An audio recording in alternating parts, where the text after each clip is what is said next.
उत्तर प्रदेश की राजनीति से इस वक्त की बड़ी खबर आजमगढ़ से सामने आ रही है, जहां प्रदेश सरकार के कैबिनेट मंत्री और सुहेलदेव भारतीय समाज पार्टी के अध्यक्ष ओम प्रकाश राजभर ने समाजवादी पार्टी प्रमुख अखिलेश यादव पर जोरदार हमला बोला है।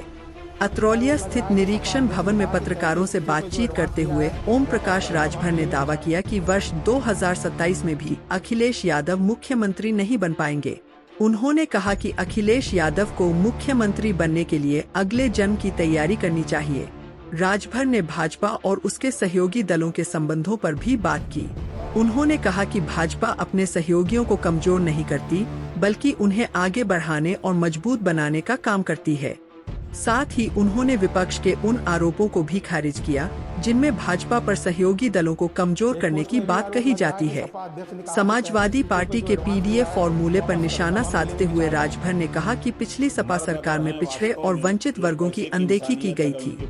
उन्होंने दावा किया कि जनता अब सब कुछ समझ चुकी है और आने वाले चुनाव में इसका जवाब देगी। वहीं सपा नेताओं द्वारा लगाए गए टिकट बिक्री और गुप्त मुलाकातों के आरोपों को भी उन्होंने पूरी तरह निराधार बताया। राजभर ने कहा कि यदि कोई उनके खिलाफ लगाए गए आरोपों को साबित कर दे तो वह राजनीति से संन्यास लेने को तैयार हैं। फिलहाल ओम प्रकाश राजभर के इस बयान के बाद प्रदेश की राजनीति में चर्चाओं का दौर तेज हो गया है। अब सुनिए क्या कहा कैबिनेट मंत्री ओम प्रकाश। एक पोस्ट में भी आरोप लग रहा है कि सपा अध्यक्ष ने कहा कि 33 सीटों पे जो एडवांस लिया है वापस करो, तब हम बिले में विचार करेंगे। मर्द अगर हैं वास्तव में, एक पैसे की इंसानियत अगर उनके पास है अखिलेश जी की, तो एक आदमी ला करके खड़ा कर दे, हम राजनीति छोड़ देंगे। हम राजनीति उसी दिन से छोड़ देंगे, घर चले जाएंगे। मर्द अगर हैं तब, एक पैसे की भी इंसानियत है तो एक आदमी को सामने खड़ा कर दें, हम राजनीति छोड़ देंगे। जनता पार्टी एक ऐसी पार्टी है जो सबसे पहले नेता बनाने का काम करती है।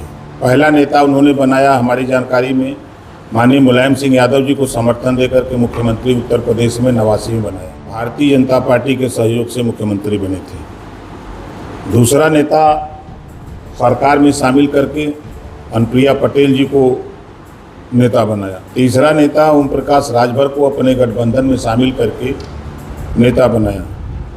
चौथा नेता डॉक्टर संजय निषाद जी को अपने गठबंधन में शामिल करके नेता बनाया, जो अपने अपने समाज के साथ साथ पिछड़े दलित अल्पसंख्यक की रहनुमाई कर रहे हैं। ये जो आरोप लगा रहे हैं लोग, जो कह रहे हैं, सब गलत बात है। आज पूरे देश में लोग ओम प्रकाश राजभर को जान रहे हैं, भारतीय जनता पार्टी की वजह से जान रहे हैं। उनका ये भी कहना है कि सारी राजनीतिक पार्टी को कमजोर कर दें ताकि सीधे भाजपा को वोट दे मिले। अब वो उनका मत है। अब वो खुद करबा एसी से निकलबे नहीं करेंगे, गांव में जीबे नहीं करेंगे, तो आरोप तो लगेबे करेंगे। अखिलेश यादव ने सीधा दावा किया है कि भाजपा अपने ही सहयोगी का काला चिट्ठा और कमियां जानबूझकर सामने ला रही है ताकि जनता के नज़र में बदनाम किया जा सके। अखिलेश यादव जी अपना चिट्ठा बचा के रखें, दूसरे के चक्कर में न पड़ें। ये जन्म में अब मुख्यमंत्री नहीं बनना है, अब अगले जन्म की तैयारी में रहें। आरोप ये भी लग रहा है कि जो अपने कबीले से दगा करेगा जनता उसे माफ़ नहीं करेगी।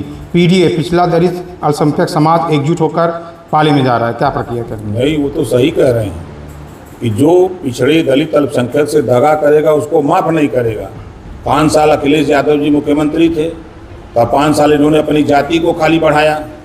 दगा किया उन्होंने नाई से, दगा किया उन्होंने गुण से, दगा किया उन्होंने प्रजापति से, विश्वकर्मा से, चौहान से, पाल से, राजभर से, निषाद बिंद केवट मल्ला माझी मजबार तुरहा तुरैया से, उन्होंने आरकर बंसी बंजारा बहलिया खंघार से, उन्होंने धोखा किया जुल्हा दुनिया अंसारी साईं दर्जी फकीर शेख सैयद पठान से। वो तो सही कह रहे हैं कि जो धोखा करेगा वो कभी नहीं आएगा। तो धोखा तो अखिलेश जी कह रहे हैं। 27 17 में गए, 22 गए, 27 जाएंगे, 47 तक जाते रहेंगे इसी तरह। तो आपने सुना कैबिनेट मंत्री ओम प्रकाश राजभर का बड़ा बयान। 2027 के विधानसभा चुनाव से पहले नेताओं के बीच जुबानी जंग लगातार तेज होती जा रही है। इस खबर पर आपकी क्या राय है, हमें कमेंट करके जरूर बताइए। RY न्यूज देखने के लिए धन्यवाद। ताजा खबरों के लिए चैनल को सब्सक्राइब करें, वीडियो को लाइक और शेयर करें। फिर मिलेंगे एक नई खबर के साथ। नमस्कार।